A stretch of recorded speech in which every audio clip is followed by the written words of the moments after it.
Nothing is more perfect than the pure, untouched beauty of nature. The things man can never make or recreate, no matter how hard we try. Life is filled with things worth doing and things that are not. That which we are most passionate about is what we believe to be worthwhile. Everything else seems to be wasteful and lacking. Being passionate isn't just about knowing, it's also about feeling. Time's Passion Trails is a unique travel experience which helps one actualize his or her passion. I have never done anything like this before in my life. This is a journey that lets you live what you love. It's not just about covering the distances. You have to ride tough. It's not for everybody, and if you haven't done the practice, then you shouldn't be doing it at all.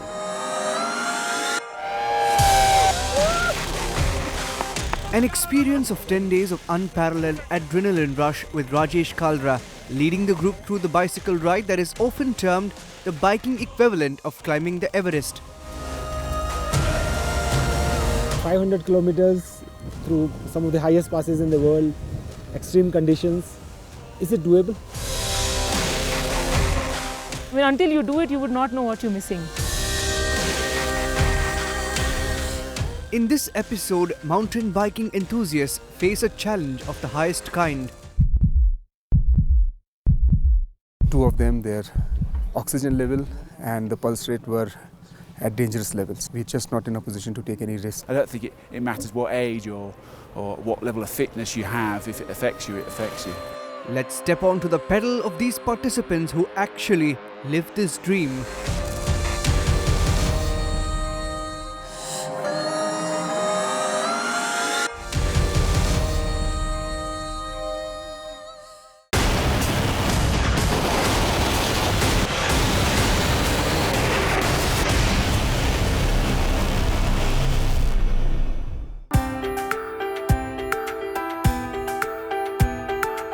The idea was that there are so many things which a person looks and wants to do, but he has no clue how to actualize that passion.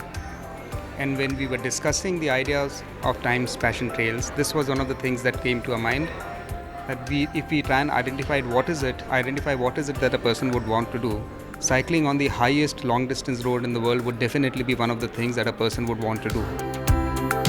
This cycling trail, for example, would probably trigger similar cycling activities, across the country.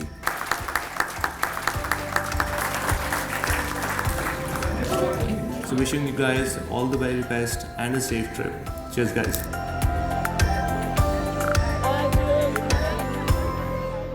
Trails like this will help us promote destinations within India, the lesser known destinations, and also encourage people to participate and follow their true inner passion. Normally people tend to forget who they are because of the daily rut of life, and they have their own roles as mothers, like I am one.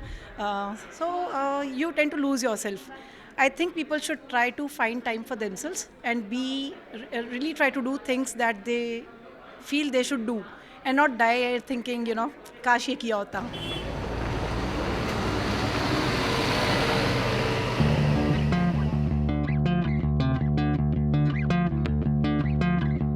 Led by experienced architect Mr. Rajesh Kalra, day one of the ride started from Manali.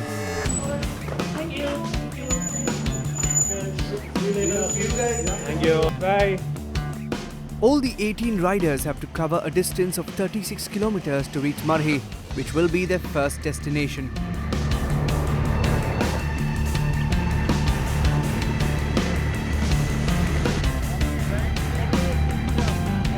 When we started our first day, We exactly know what to cover, how much time will it take, what all will be the stoppages. So expectation wise, it was bang on target.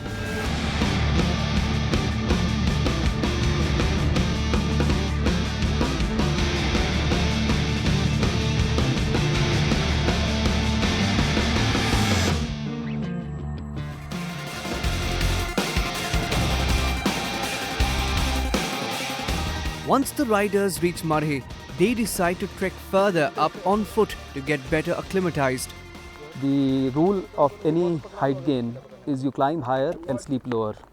Today we started from Manali at about 6,800, 7,000 feet, and we have reached our today's destination of Marhi, which is at about 11,000 feet.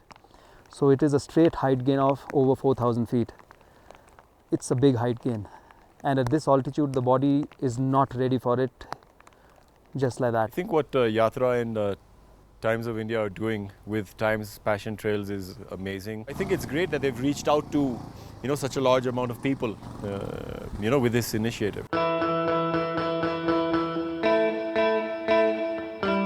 The journey continues. The next day starts early.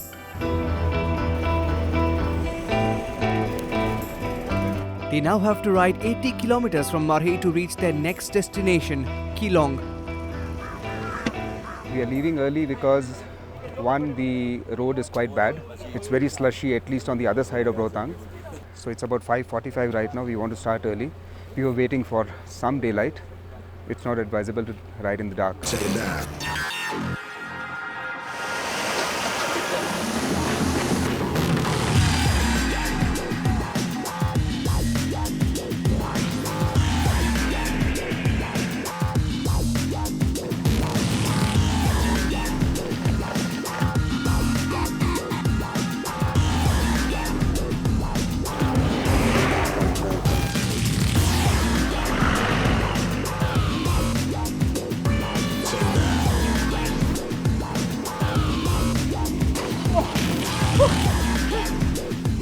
On the way, the riders make a small stop to regroup before moving ahead.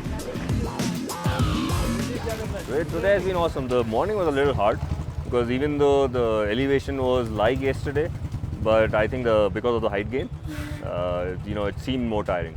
And after that, it was awesome. All of us have MTBs, but we trained in cities. So this is the first time we did like the off-roading experience. So great fun.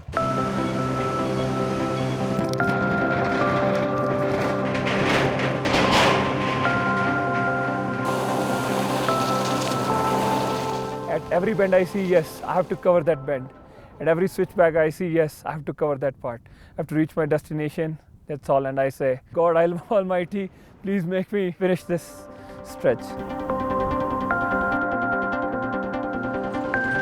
I think it's day 2 when it started taking a slight reality check. Okay, it's gonna be tough. Okay, I can give it to the youngest one. Give it to this little one.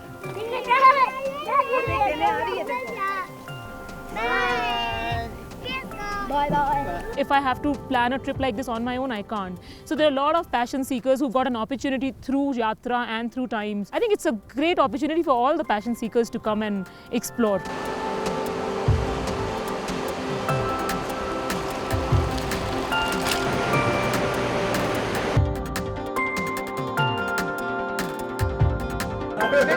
Over supper, Rajesh briefs them on the next day's plan. Okay, this is the briefing for tomorrow.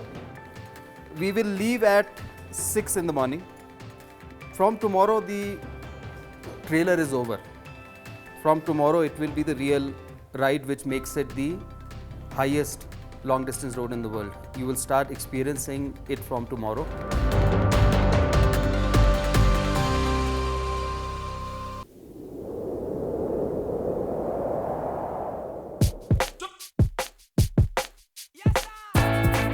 Today the riders ride through the beautiful valleys of Jispa to reach Zing Zing Bar, which is at an altitude of over 4,000 meters and distance of roughly 51 kilometers. It's a steady climb along the rocky valley to Jispa.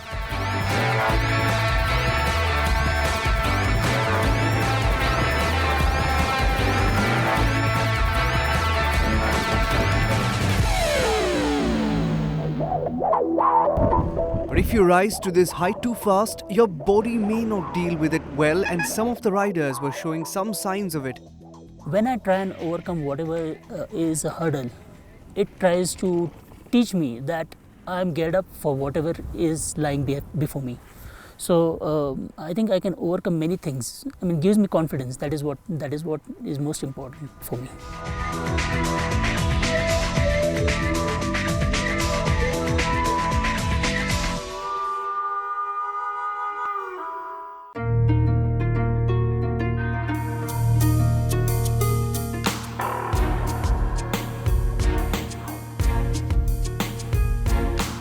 This is actually the day of the real high passes, Baralacha, which is 16,000 plus. We are already at 4,000 meters plus, where we are camped beyond Zingzing Bar. No real easy days, it's all relative, but today will be the first of real tough days.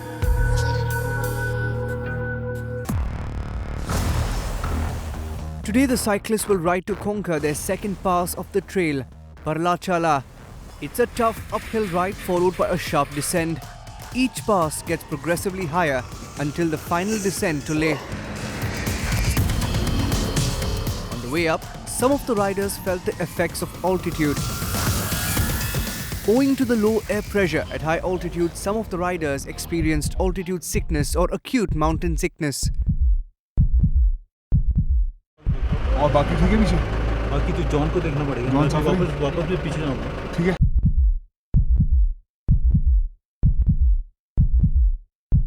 If you get hit by AMS, it can even lead to death. So if you're doing a ride like that, it's good that you have proper rest, you are hydrating yourself, and you're taking it very easy. The descent from Baralacha brings up a stunning change in the landscape.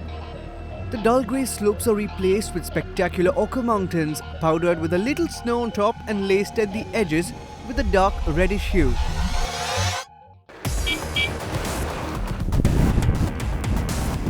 It was another long day on the saddle and time to hole up. Good, sir.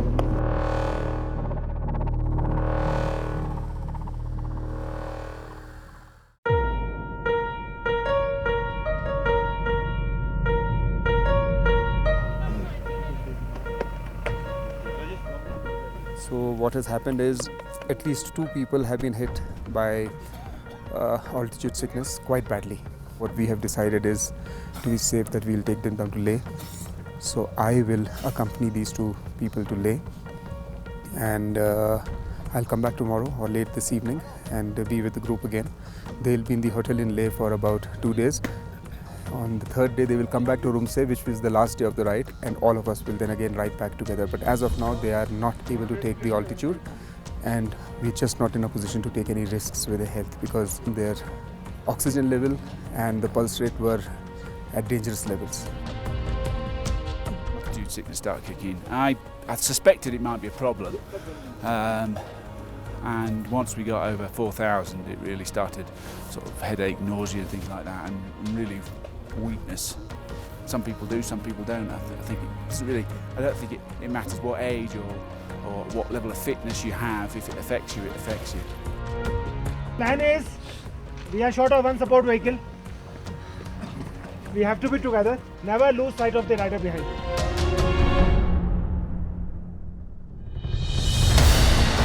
The rest of the cyclists depart from Sarchu on their bikes to reach the most challenging destination, Pang, which is roughly at a distance of 80 kilometers. It will be one of the longest and the hardest rides, as they will have to conquer not one but 2 most important and highest passes, Nakhi La and Lachalung La. The riders will also be crossing the famous Gata Loops, a series of 21 consecutive switchback climbs through which one gains 1,500 feet in 10 kilometers or so. The ride becomes desperately difficult with the wind direction changing at each turn on the road.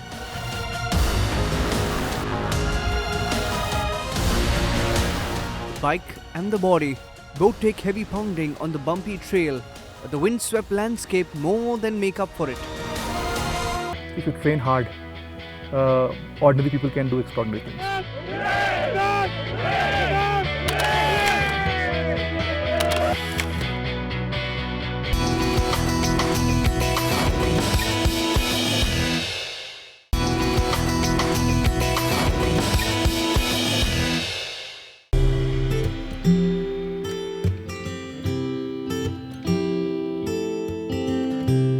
the plan is that we'll be riding from here, which is Pang, to Debring. Initial 7 kilometers will be uphill, and then we'll be hitting the most beautiful part of this ride. One of the most beautiful stretches, you can say, is Morhi Plains. And today I'll be doing sweep, basically, which means that I'll be on the second group, and I'll be behind the group to make sure that any rider who is either not riding well or he's not well, I can make sure that either they are in safety of the car or I'm riding along with them.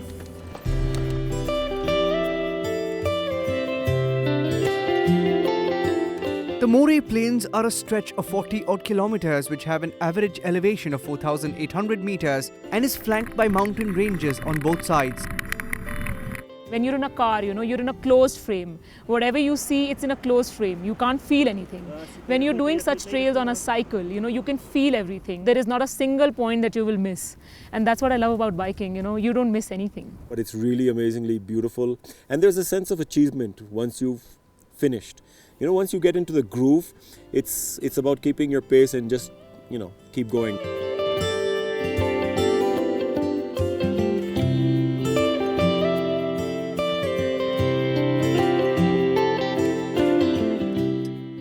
The riders call it a day once they reached Debring.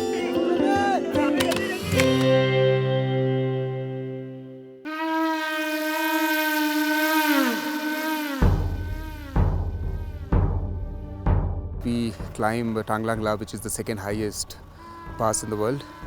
It's about 22 kilometers from right where we are standing. The only concern is that the first 15 kilometers out of 22 is really, really bad. Everybody is very excited about how today is going to be. It's not going to be the toughest day, but it definitely is very high on everybody's list because it's the highest pass of the trip. Okay, start, move! It started snowing at the start of the ride. The road was completely not there. There was no surface. Effort was very, very, very high. Unlike the other passes, it was very tough. And a lot of us thought that will we be able to climb it?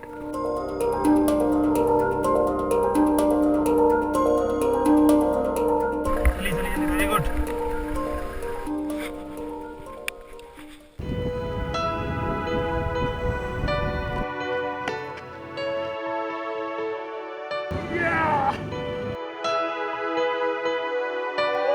Once on top, they're overwhelmed with emotions on their accomplishment.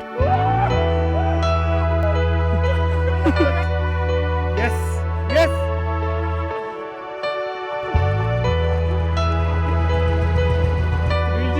Great job!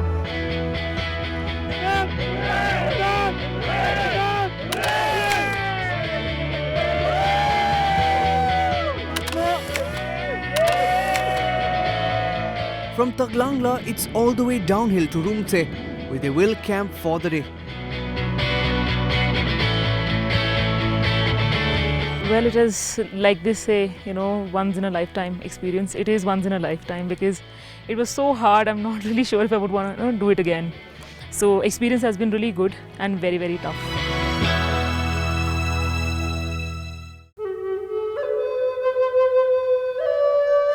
Three days back, 2 of the participants had high altitude sickness, and we had to rush them down to Leh, which is far lower than where we were.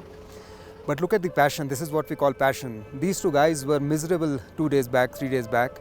They are back here in Rumtse to ride the last leg, which is 72 kilometers from here to Sindhu Ghat, where we'll end our expedition. It's been phenomenal. This is the last leg of the journey. Before the team leaves for Sindhu Ghat, they acknowledge the support staff and celebrate John Hall's birthday.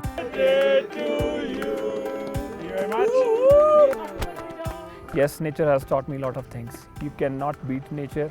This is what nature is doing us, making us sick and all that. But yes, I've become more stronger than I was. Time Passion Trail, for me, I would say it's a dream come true. The trail culminates at Stoke Palace, followed by a gala dinner hosted by the King of Leh.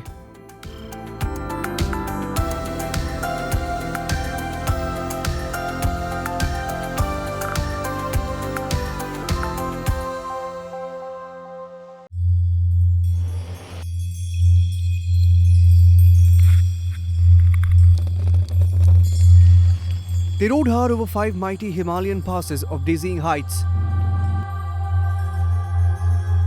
through landscape that can be lush meadows one day and moonscape the other,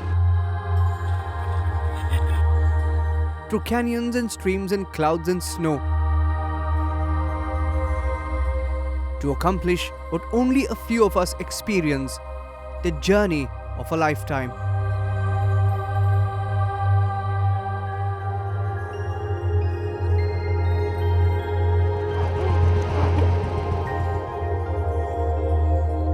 If you train hard, ordinary people can do extraordinary things.